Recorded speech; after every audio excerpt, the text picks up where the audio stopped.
Le thérapeute de couple n'est pas quelqu'un de neutre, c'est pas quelqu'un qui va chercher un compromis, c'est plus quelqu'un qui va aider les deux personnes, d'une part, à être informées sur comment elles fonctionnent, et d'autre part, si tout va bien, à trouver une réponse qui leur convienne à chacun. Que cette réponse elle aille vers la séparation ou que cette réponse aille vers la reconstruction, peu importe. Le pire peut-être serait de rester, et il m'arrive quelquefois de dire de façon peut-être un petit peu humoristique et aussi pour les faire réagir. Par exemple, s'ils ont 40 ans, admettons la quarantaine, ben je vais leur dire oui, avec l'espérance de vie actuelle, vous en avez au moins pour 40 ans encore de vie commune, et si rien ne change, vous en avez encore pour 40 ans de cette vie-là. Bon nombre de couples en difficulté s'imaginent que la solution c'est rester ensemble ou se séparer. Or, rester ensemble ou se séparer, c'est plutôt une façon de poursuivre la relation.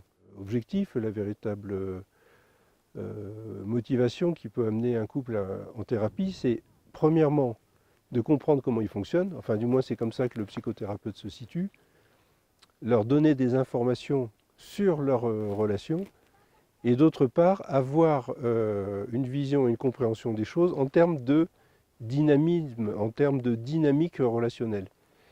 Et il ne s'agit pas ni de trancher, ni de savoir qui a raison, qui a tort, quelle est la bonne solution, donner des conseils, mais c'est d'activer un processus.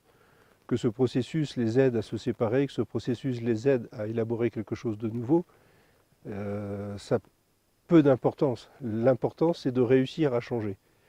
Certaines personnes m'ont demandé est-ce qu'il y avait une différence entre le couple homosexuel ou le couple hétérosexuel en consultation. Je dirais qu'il n'y en a pas. D'ailleurs, se poser cette question serait aussi de s'interroger sur la place de l'homme, de la femme. Y a-t-il une place du genre au sein du couple? En ce qui me concerne, je n'ai pas trouvé de particularité qui soit plus celle de l'homme, plus celle de la femme. Bon nombre d'idées reçues, d'ailleurs, disparaissent lorsqu'on reçoit des couples en thérapie. On rencontre des hommes sensibles, on rencontre des femmes dures, on rencontre des femmes sensibles, des hommes durs.